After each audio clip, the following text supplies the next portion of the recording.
Buenas tardes ya. En primer lugar, muchas gracias por esta invitación. Se la hago aún nominativa al doctor Luis Osvaldo Pérez, con quien nos conocemos hace muchos años. Aparte de la presentación que hizo Alejandro, le quería decir en qué encuadre yo voy a trabajar ahora, porque hay una parte que me interesa sobre qué es lo que pasa con las trayectorias y las formaciones profesionales. Yo primero estudié obstetricia, fui matrona. De ahí estudié orientador profesional porque me invitaron a ser docente en la escuela de obstetricia, pero finalizando ese curso me invitaron a estudiar psicología por los estudios que había realizado en ese curso. Entonces me titulo de psicólogo clínico en la Universidad Católica y estando formándome, paso al siguiente. Toda mi formación fue en psicoanálisis, o sea, tuve 6 años y medio de psicoanálisis y aún empecé a psicoanalizarme, lo cual interrumpí. En ese momento aparece un psicólogo que viene de Estados Unidos a presentarnos lo que era de terapia conductual o terapia del comportamiento, que le llaman otros. Y estando en eso, tengo que viajar fuera de Chile y me voy a Venezuela. Y ahí me encuentro con que es fundamental que yo me forme en terapia cognitiva conductual. No solamente voy dejando un poco las ideas psicoanalísticas y empiezo a trabajar en ese momento con niños deficitarios con autismo. Muchos de ustedes deben conocer lo que es, con trastornos de comportamiento, en que los niños le tiran los objetos a uno, agreden, etcétera. Y eso me hizo ver que a mí me faltaba formación y por lo tanto, en Venezuela estudié el enfoque sistémico para ser terapeuta familiar. Estoy 20 años trabajando en ese modelo, ocupando ciertas técnicas cognitivo-conductual y trabajando con la familia. Regreso a Chile y el espacio que me abrieron después de 20 años, que fue difícil reinsertarme, les cuento esta historia porque es interesante para los psicólogos jóvenes. ¿Qué pasa cuando uno va corriendo trayectoria? Y me encuentro con un grupo que se está formando, autoformando en construccionismo social. ¿Y qué pasa ahí entonces? Yo les hago la pregunta y me la hago yo. ¿Me ha sido útil conocer y practicar los distintos enfoques? Un segundito. ¿Qué pasó? En el construccionismo social aprendí una nueva manera de relacionarme, especialmente con respecto a las ideas y posición de uno con un otro en una relación. Eso me pareció súper interesante, porque si yo tenía que relacionarme con parejas, tenía que hablar con 2 personas, y si estaba la familia, tenía que estar hasta con 5 personas si estaban los hijos. Pero no solo eso, me empezaron a consultar sobre la relación padres e hijos. ¿Por qué asocio esto? Porque esto que les voy a transmitir en una primera parte, este modelo construccionismo social me abrió una puerta increíble, a pesar de que tenía todo el bagaje, porque me ayudó a cómo me voy a relacionar entre profesionales, y aquellos que están haciendo psicoterapia es un modelo que ayuda enormemente para la relación terapeuta-consultante. Si hacen docencia, con mayor razón, cómo relacionamos nosotros como docente con los alumnos. Si es un trabajador, cómo se tiene que relacionar él con el jefe, ya sea obrero o ya sea empleado o ya sea un profesional que tiene un jefe delante. Si pensamos en una comunidad, qué distinto sería que un edil de esa comunidad supiera lo que es relacionarse con un provecho bastante efectivo de ambas personas. Y aún ayer haciendo esto me pensé que hasta el presidente de un estado debiera saber de toda esta teoría para ver cómo se va a relacionar con la gente. ¿Qué es lo que nos enseña este concepto teórico? Que aunque hayamos tenido otros modelos, nos enseña y hace vivir ciertos conceptos que uno no se había planteado. Cuando yo estudié psicoanálisis nunca me pregunté si eso era verdad o no era verdad, si era realidad o no era realidad. Yo lo creí porque eran profesores destacados que me estaban enseñando que eso era así. Cuando me encuentro con el construccionismo social, descubro que nada es, todo está siendo. Nosotros mismos no somos como nos dicen. A lo mejor van a escuchar a algunas personas y van a quedar un poco espantadas, pero el que nos digan que la persona es narcisa o que la persona es depresiva, etcétera, con este modelo uno empieza a plantearse qué pasa con los conceptos que nos han enseñado en las escuelas de psicología. Los creemos 100%. Y desde este modelo uno plantea a los alumnos, tengan siempre una actitud crítica, pero constructiva, no destructiva del que está enseñando, no destructiva del concepto, sino que yo lo reviso, lo asimilo y veo si me es significativo para mí. ¿Qué es lo que decimos lo que asimilamos esto? Que todo es producto de una construcción social. ¿Cómo? Aquellos autores que ustedes han estudiado, ya sea en sistémico, cognitivo, psicoanálisis, terapia narrativa, siempre van a haber personas con cierto poder de conocimiento que nos va a enseñar, pero que ellos han construido en su trayectoria, como yo lo he ido construyendo, en una continuo revisar y revisar y reflexionar y dialogar, y he hecho una construcción social de lo que es trabajar con el construccionismo social en los distintos contextos. ¿Qué otra cosa es importante que quiero dejarle? Que en toda relación y en todo trabajo es primordial el uso del lenguaje. En este modelo terapéutico de la terapia narrativa, basada en construccionismo social, no trabajamos con diagnósticos preestablecidos. Vaya sorpresa, porque aquí en este congreso hay muchos trabajos con diagnóstico. Me refiero al cómo vamos a trabajar con la persona que ha sido diagnosticada. Porque cuando ella llega, dice, soy depresivo, soy borderline, pasa esto, lo otro. Yo tengo que dialogar con esa persona y voy a focalizarme en ese diálogo y en esa narrativa para saber qué ha significado para ella que le hayan dado ese diagnóstico. Pero esto sucede dentro de cualquier grupo de interacción y relación. ¿Qué otra diferencia es importante en este modelo? Porque nos va a servir aún en este momento de pandemia. Toda relación que tengamos con un otro es simétrica, de un igual a otro igual. Siempre veo la palabra experto. Se dice los expertos y yo lo voy a utilizar a su vez en un trabajo que hicimos. ¿Es experto para quién? Es experto, él se siente experto para sí mismo, pero para el que está dialogando es solamente un otro que quiere conversar con él y va a construir una nueva realidad para esa persona. En este modelo se aceptan las distintas posiciones y construcciones. Disculpe. Nosotros no rechazamos ninguna posición. Digo nosotros porque me asimilo a este modelo. Yo no rechazo ninguna idea, sino que la comparto y si le dijeron, me acuerdo de un caso, me dice, vengo porque me dijeron que me tengo que separar. Eso ya a mí me pone alerta. ¿Quién le dijo que se tenía que separar? El psicólogo de mi esposa le dijo a ella que teníamos que separarnos. Yo trabajo lo que para ellos significó, lo que le dijo el profesional. O sea, lo importante es la narrativa y el discurso que nos permite reflexionar en conjunto, ya sea entre dos o más personas, con familia, ya sea nuclear o una familia extensa. Pero a su vez permite dialogar en grupos. Aquellos trabajan en un hospital o que trabajan en un grupo comunitario. Este modelo les va a ser tremendamente útil.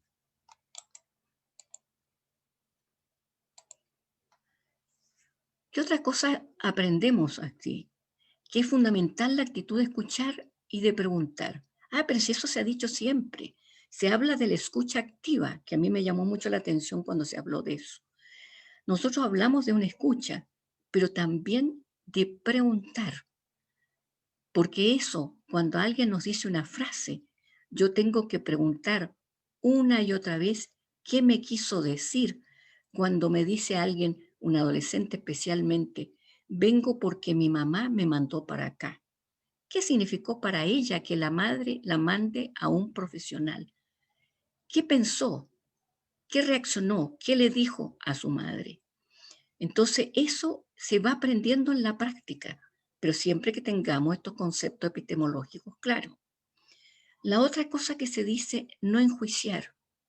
¿Cuántas veces nosotros estamos hablando con alguien y lo estamos escuchando e inmediatamente en nuestra mente estamos pensando, ah, no, este es un poquito narciso, este es muy prepotente, este está descalificando?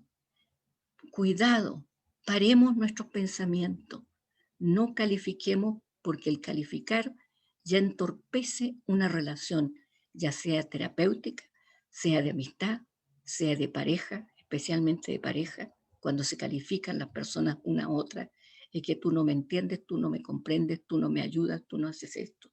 No califiquemos con adjetivos que le dan un rol.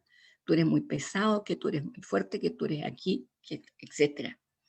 No demos instrucciones, construyamos lo que el cliente necesita. O sea, con la persona conversando, le proponemos, ¿qué otra alternativa tenía usted para enfrentar las pataletas de su hijo? ¿Qué otra conducta tenía usted para enfrentar? Efectivamente, usted se puso a llorar cuando le agredió su marido, pero ¿qué otra alternativa tenía para en ese momento conversar con la persona? O sea, no vamos a calificar, no vamos a enjuiciar, no vamos a dar instrucciones y no vamos a buscar una patología en el otro. Practiquen observándose a otros y a sí mismos. Cuando van en un bus, escuchen las conversaciones, que las conversaciones no son diálogos, son monólogos. Cada cual va hablando de lo que piensa y el otro no alcanza a contestar y le vuelve a dar otra instrucción o le vuelve a decir lo que tiene que hacer. También le puede decir, no, si lo que pasa es que cree que tiene su verdad. El hecho de pensar eso ya me impidió escuchar. La única manera de construir una nueva alternativa es preguntar una y otra vez. Toda conversación o interlocución entre profesionales, consultante, terapeuta, grupo de amigos, en una clase o en una conferencia como esta, se construyen con la reflexión nuevas alternativas de pensamiento, sentimiento, emoción y acción. Conéctense con ustedes mismos en este momento. Prefiero no saber a lo mejor lo que están pensando, pero sí quiero que ustedes se den cuenta que están pensando, están sintiendo, están teniendo una emoción y están pensando, me quedo o no me quedo en esta reunión. Como en algunas he visto que la gente se va. ¿Por qué? Porque no le hizo sentido lo que la persona estaba diciendo. Vuelvo a repetir acá, ¿no es cierto?, que hay que reflexionar y asociar nuestros pensamientos a nuestras anteriores ideas y aún muy importante a nuestras creencias y prejuicios de los pensamientos. Aún preguntándonos, ¿yo lo percibo así? ¿Pienso lo mismo? ¿En qué está la diferencia?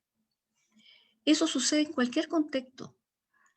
Cuando escucho una noticia, inmediatamente empiezo o a criticar al que está dando la noticia, o a enjuiciarlo, o decir que me fastidia, pero no alcanzo a escuchar bien la noticia que a lo mejor me está dando. Cuando leo un periódico, es que eso lo decían los periodistas. Cuestiono eso, pero en una forma positiva. Veo si hay otra alternativa para interpretar lo que esa persona dijo. Cuando asisto a un foro y conversación, pienso igual o similar al que está hablando. Eso es lo importante que les quiero transmitir, que es la actitud que uno tiene en cualquier diálogo, en cualquier conferencia, en cualquier película, que yo me tengo que hacer preguntas, ¿qué estoy pensando respecto a esa realidad?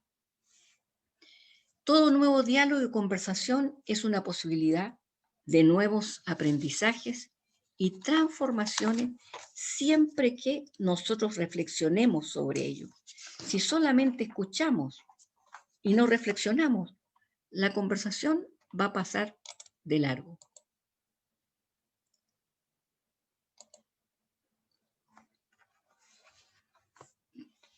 Cuando el presidente del Congreso, el profesor Luis Aldo Pérez, me conoce hace 20 años, me hizo una pregunta y me invitó a participar. Y por supuesto que yo pensé narrar esto que dije antes, pero narrarlo en 1 hora o más. Y después me puse a pensar, ¿qué está pasando en este momento en nuestra realidad? Inició la pandemia del COVID-19. Toda nuestra vida cambió y seguirá cambiando. Validemos la transformación y cambié mi conferencia. Agradezco al doctor Pérez que me haya invitado y agradezco que, dado el programa, me di cuenta que tenía que cambiar la conferencia. Cambié mi conferencia y cambié el contexto. Y me encuentro que yo pertenezco a 4 grupos de profesionales y veo que tengo que basarme en la experiencia de algunos. Esa idea me pareció interesante. Antes de meterme a un grupo a enseñar, que es bueno, yo felicito al Colegio de Psicólogos del Perú. Yo asistí a muchas de sus conferencias. No me dio el tiempo para abarcarlas porque fueron valiosísimas. Y aprovecho este estrado para decirle que felicito al Colegio de Psicólogos por todo lo que hizo, porque en mi país no se hizo de igual manera. No reaccionaron tan precozmente como reaccionó el Colegio de Psicólogos del Perú. ¿Qué pasó con la pandemia? Hubo un exceso de información. Esa es una experiencia personal. Diariamente, alrededor de las 10 de la mañana, me sentaba o nos sentábamos ante la televisión para escuchar al Ministerio de Salud, junto con al ministro de la Salud, junto a 2 subsecretarios y uno del Ministerio de Salud y otro del Ministerio de Redes Sociales. ¿Qué queríamos escuchar? Estábamos atentos al número de contagiados, al número de pacientes críticos y al número de fallecidos. Cada vez que me sentaba, yo lo único que esperaba era que me dijera esos datos. Pero cambió la información. Nos empezaron a informar lo que estaba sucediendo en los hospitales. Ya no quedan camas de emergencia. Se acaban los ventiladores mecánicos. Los pacientes están a la espera de entrar a la urgencia. Deben quedarse dentro de la ambulancia. Me tocó, coincidentemente, estar un tiempo anterior en ese espacio de urgencia. Difícil escuchar esas palabras. Algunos están falleciendo, otros se deben trasladar a otros hospitales. ¿Qué les pasaba a los que escuchaban estas cosas por megáfono? Me tocará a mí irme a otra parte. ¿Qué me va a pasar? ¿Qué le va a pasar al familiar que estaba en ese momento? Seguimos frente al televisor. Hay nuevamente a las 10 de la mañana. No hay cupos de camas críticas en regiones. Debemos trasladar a algunos pacientes por vía aérea. Y uno ya se ponía en el lugar que tenía que trasladarse, que tenía que viajar en el avión, etc. Desde algunas regiones a la capital. También tendrán que llevar a alguien de la capital hacia afuera. ¿Se enfermará algún familiar? Tendremos que ir nosotros. Como ven ustedes, siempre está habiendo un montón de reflexiones mientras que escuchamos. Ya se encargaron y compramos ventiladores mecánicos, perdón. Compramos 100, después 200, 3.000 trasladamos, 150 al sur. Escuchar o ver la televisión empezó a provocar tensión, ansiedad, angustia, pánico, trastorno de sueño, baja del ánimo, hasta síntomas depresivos. Nos daban además instrucciones cómo protegernos. Lo más probable es que a muchos de ustedes les pasó lo mismo en sus países. Seríamos sancionados si salíamos sin mascarilla. Lavarse las manos frecuentemente durante tantos segundos. ¿Qué me enseñó este modelo construccionista social? ¿Podrán todos lavarse las manos cada tanto tiempo? Si hay poblaciones en que la gente no tiene agua más que 1 o 2 veces a la semana y tiene que ahorrar el agua para la comida, podrán hacerlo. Uso de mascarilla. Podrán comprar todas las mascarillas. Aquí en Chile pasó que se produjeron emprendimientos y hacían cientos y miles de mascarillas, pero las vendían a 2.000 pesos. Y esa persona necesitaba ese dinero para comer. ¿Podría comprar las mascarillas que le estaban diciendo? Distanciamiento social. También me hice la pregunta. ¿Todos vivirán en casas en que puede tener un dormitorio para la pareja o para el adulto, un dormitorio para sus niños, 2 dormitorios si tienen más de 2 niños, etcétera. Pero ahí estaba la instrucción, desde una oficina, pero sin estar presente en el contexto social. No sabía cuál era la realidad y por lo tanto estas indicaciones no se podían llevar a la práctica y nuevamente venían indicaciones que iban a ser sancionados. Nos enfrentamos a una condición mundial en la que el antagonismo, la polarización y el conflicto hasta la posibilidad de muerte estaba en todas partes de nuestra puerta. Es precisamente en esas condiciones que las distintas actividades iniciadas y compartidas por los participantes de un grupo que tiene conocimiento y sabe que puede construir un mundo diferente con esas energías optimistas, positivas, serán necesarias con urgencia en el próximo año. Esto lo acaba de decir con la otra frase que les voy a leer el profesor o el doctor Kenneth Gergen, que fue el que creó el Taos Institute, donde nos formamos para esto. Perdón.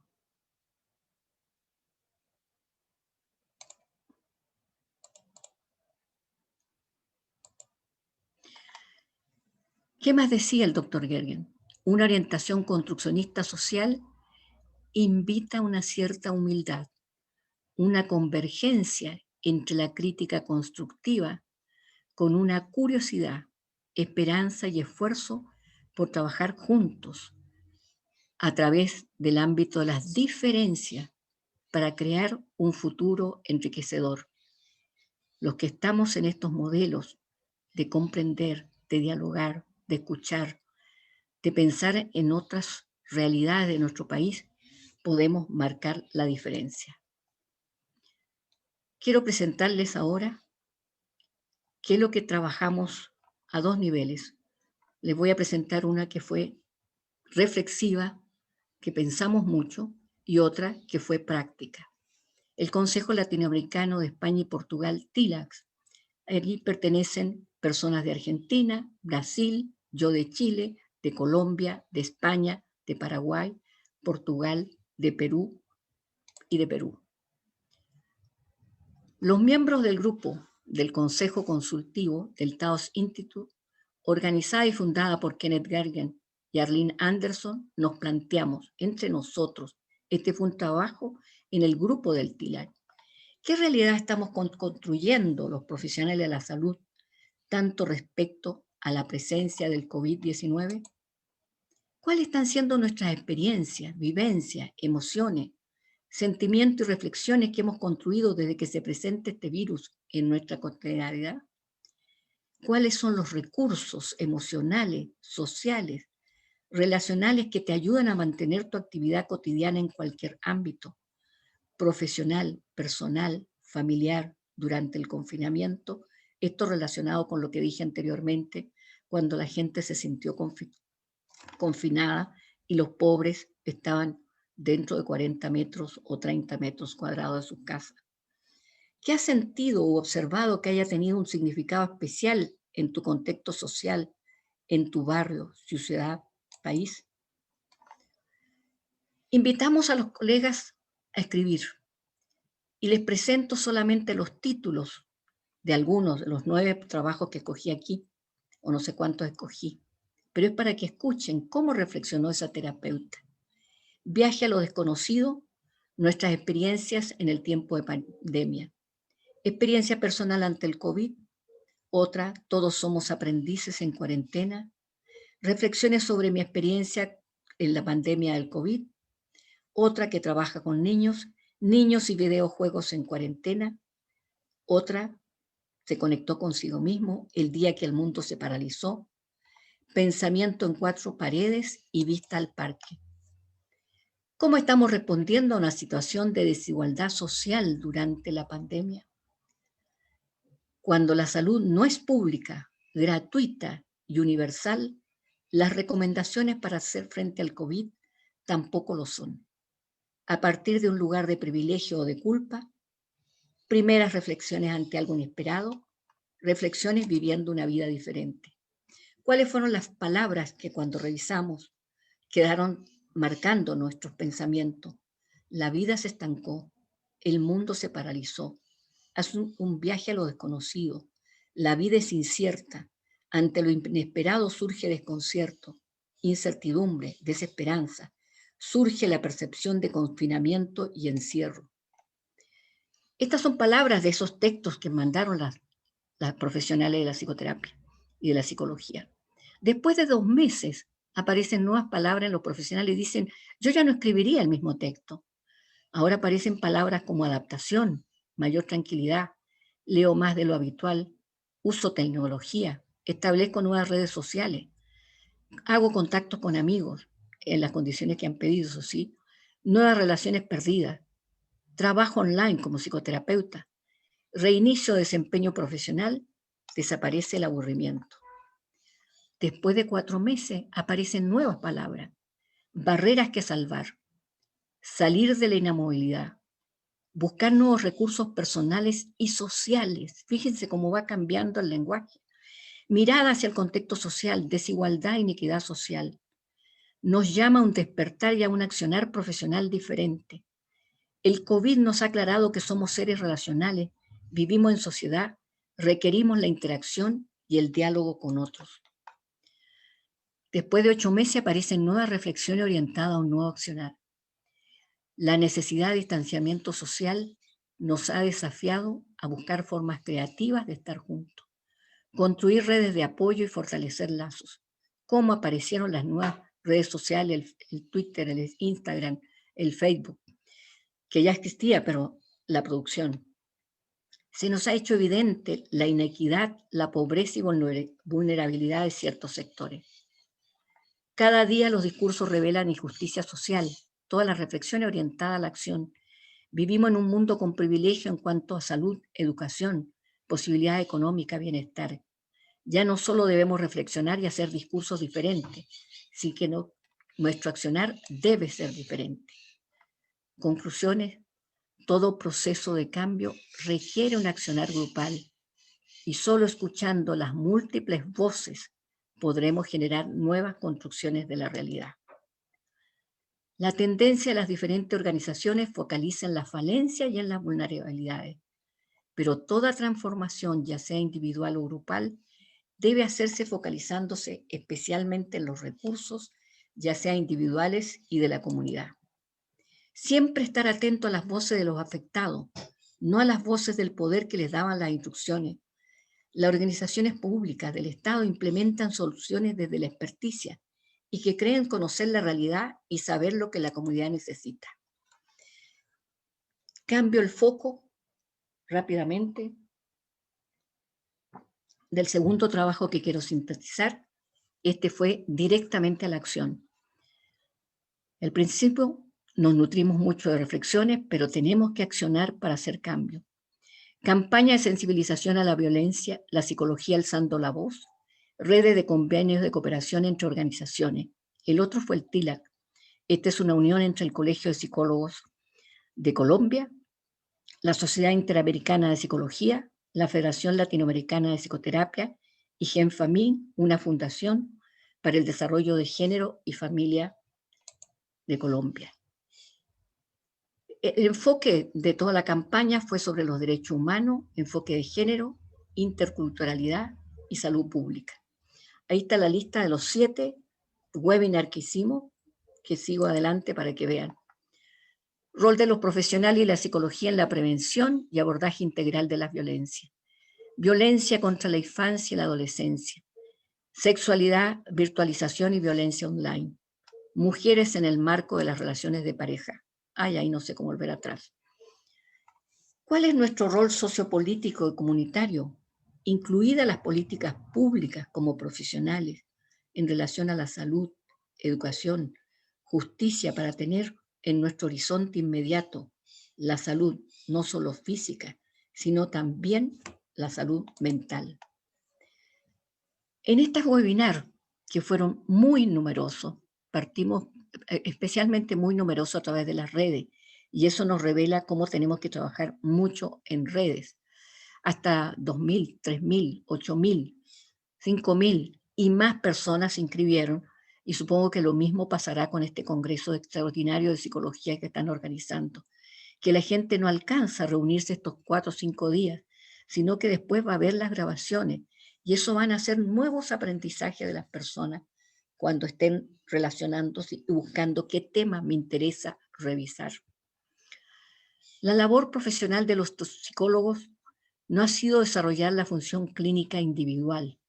Muchos están trabajando online con pacientes, con consultantes o con clientes, como le llamamos según la línea teórica con que trabajamos, sino que también se ha desarrollado en forma de plataformas online, muchas veces gratuitas, como fue lo que hizo el Colegio de Psicólogos de Perú, el Colegio de Psicólogos de Colombia, el Colegio de Psicólogos o las sociedades de Ecuador, el Colegio de Psicólogos de Chile en menor escala, y Brasil, etcétera. Yo creo que todos los países latinoamericanos estuvieron trabajando y siguen trabajando de esta manera en plataformas para que podamos proyectarnos a la comunidad y a un nivel internacional, pero escuchando la voz de los que han sido afectados.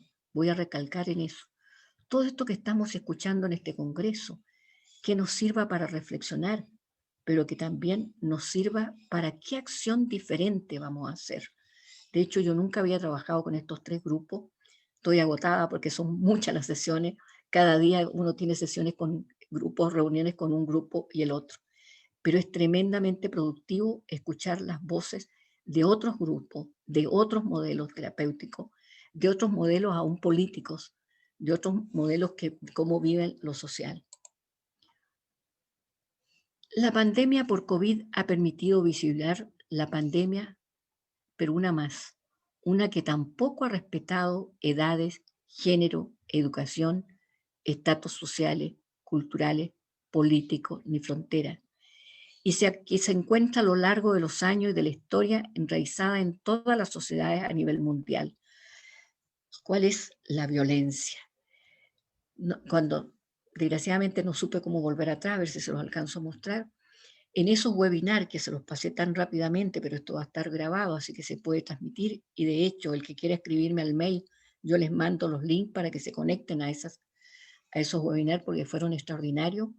Tenían un lado puesto todos los países que participaron. De memoria participaron profesionales, como le digo, me niego a decir la palabra expertos, pero profesionales destacados de Argentina, Brasil, Chile, Colombia, Ecuador, Guatemala, México, no me acuerdo si se me queda alguno de Latinoamérica, Uruguay, pero a su vez, lo interesante, que vinieron profesionales desde Bélgica, de Suecia, de Estados Unidos y algunos, de España también.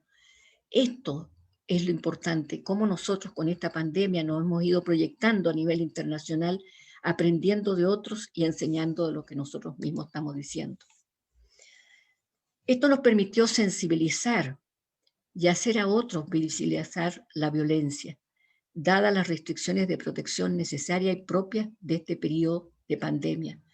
Quédate en casa, disminuir el distanciamiento físico y social.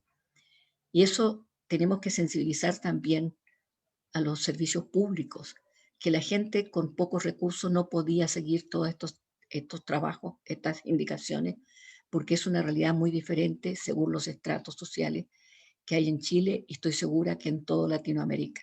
Cada cual es más, es peor o es mejor. Ha sido impactante el aumento de la violencia hacia las mujeres y niños, llegando al feminicidio y en otros casos aumento de suicidio.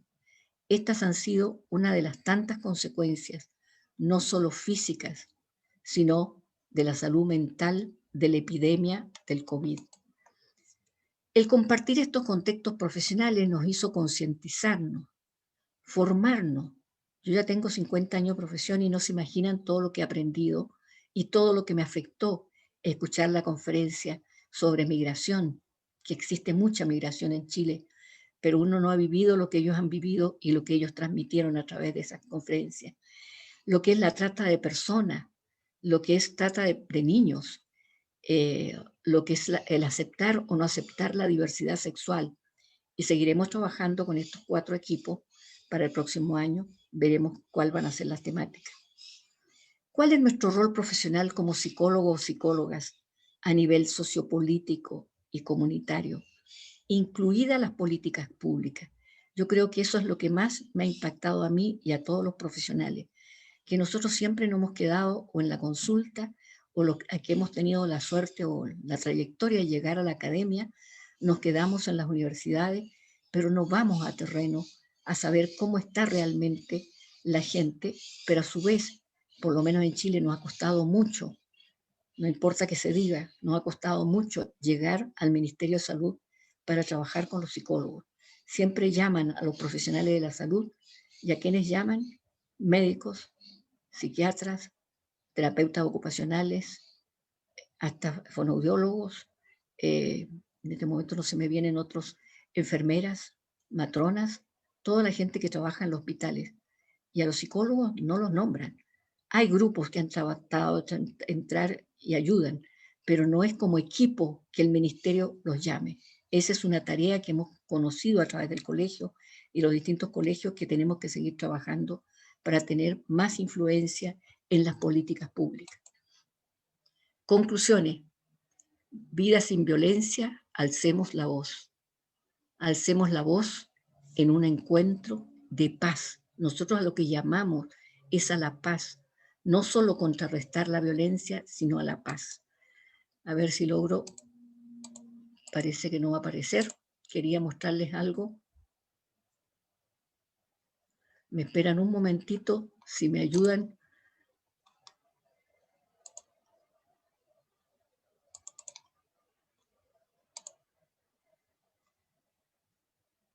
Hoy parece que no se produce.